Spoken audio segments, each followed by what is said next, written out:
Salut à toi, c'est Chris et bienvenue dans cette nouvelle vidéo.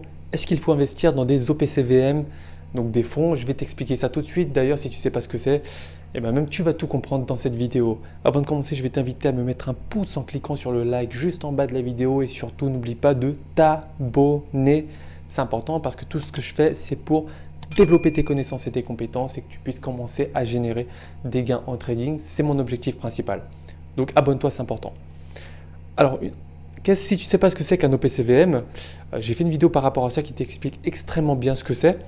Je t'invite à aller voir donc, dans ma playlist, en fait, dans les vidéos, dans la playlist produits et culture financière. Donc je t'en parle, va voir ça, tu vas déjà apprendre ce que c'est, en tout cas sur la base des OPCVM. Pour faire simple, un OPCVM, donc organisme de placement collectif en valeur mobilière, c'est un fonds, donc des paniers d'actions tout simplement, qui te permettent d'investir facilement sur des marchés que tu n'auras pas accès tout simplement en étant particulier. Aussi, ça te permet de diversifier assez facilement. Pourquoi? Parce que tout simplement, ce sont des paniers d'actions. Qui dit panier d'actions dit différentes actions de différents secteurs d'activité.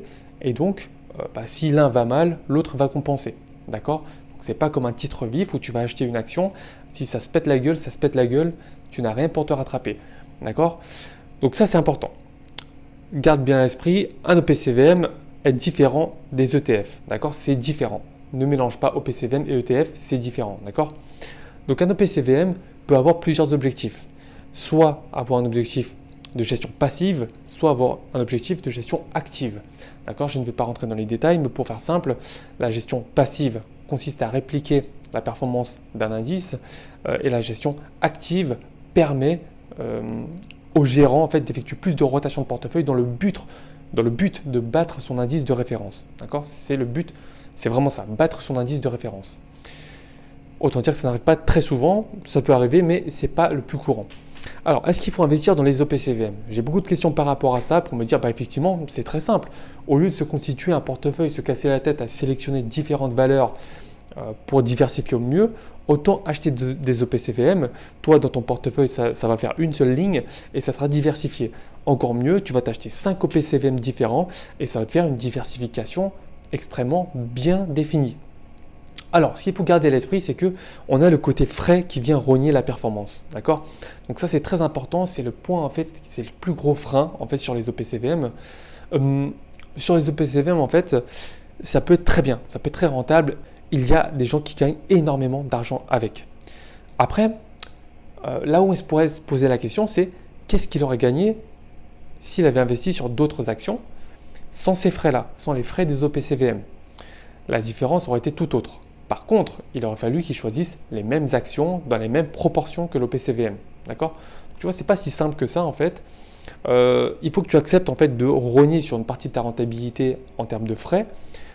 Et au final, tu n'as rien à faire puisque c'est le gérant, tu bénéficies de l'expertise du gérant qui va gérer le fonds, qui va effectuer les rotations nécessaires en fonction de la conjoncture économique et financière. Et toi, tu vas bénéficier de son expertise et de la diversification directement en fait, au sein de l'OPCVM sur lequel tu investis, tout simplement. Donc, moi, pour répondre simplement à cette question-là, oui, tu peux investir sur des OPCVM. Par contre, vas-y sur une proportion assez faible de tes revenus, de ton capital. Pourquoi? Tout simplement parce que c'est rogné sur les frais. On a les frais de gestion, généralement tu as les frais de souscription, tu as également les commissions de surperformance, peut-être pas sur tous les fonds, pas sur tous les OPCVM, mais tu en as d'accord les commissions de surperformance, c'est-à-dire que si le fonds surperforme à son indice de référence, tu vas rogner encore une fois sur une partie de la rentabilité pour rémunérer le gérant qui a bien fait son boulot. Donc tu vois que il y a quand même beaucoup de frais par rapport à une action classique. C'est un peu moins risqué qu'une action classique, il ne faut pas se le cacher, d'accord, puisque c'est quand même bien diversifié, ce n'est pas comme une action que tu vas acheter. Mais voilà, tu peux diversifier avec les OPCVM. Garde juste à l'esprit que si tu es prêt à plus prendre le temps pour sélectionner les valeurs, à te constituer toi-même ton portefeuille bien diversifié, actions, obligations, d'autres actifs financiers, sur la proportion également, d'accord, de chaque actif, sur la diversification géographique, sur la diversification sectorielle, si tu es prêt à passer du temps pour faire tout ça, va plutôt sur des actions directes pour te constituer ton propre portefeuille. Si toi tu manques de temps, tu te dis bon, je sais que voilà, il y aura une bonne performance, mais sur la performance que je vais dégager, d'accord, il y aura une bonne partie que je vais donner en frais. D'accord? Tu sais que quoi qu'il arrive, ta rentabilité sera rognée par les frais. Puisque quoi qu'il arrive, ils sont présents et ils ne sont pas négligeables. À partir du moment où tu sais ça et que tu es prêt à y aller, bah fonce, d'accord? Fonce. Tu peux investir dans les OPCVM. C'est pas tout blanc, c'est pas tout noir. Certains ne jurent que par ça et d'autres les maudissent. Ils disent que les OPCVM, c'est vraiment un puits sans fond, d'accord? Voilà, encore une fois, il faut faire attention. Les frais sont très importants, donc vas-y avec parcimonie, surtout une part très faible de ton capital que tu souhaites investir en bourse et le reste, vraiment, je t'incite à le diversifier en investissant sur des actions que tu auras présélectionnées et en faisant également du trading parce que moi, c'est vraiment ce que je préconise, le trading pur et dur. Et le trading, tu ne peux pas le faire sur les OPCVM. Donc, moi, ce que je te préconise avant tout, c'est vraiment ça. Le trading pour développer ton capital, ensuite sur de l'investissement long terme et pourquoi pas diversifier avec des OPCVM en dernier lieu, d'accord?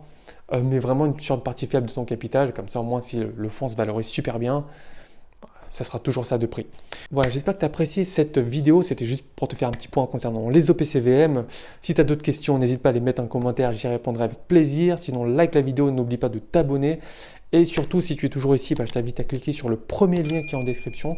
Je t'enverrai directement une série de 3 vidéos en privé qui vont te permettre de passer à l'action. C'est mon objectif principal, si tu me fais confiance, tu pourras y arriver, c'est certain. Donc clique sur le premier lien en description et quant à moi, je te laisse et je te retrouve tout de suite pour le visionnage de la première vidéo. À tout de suite.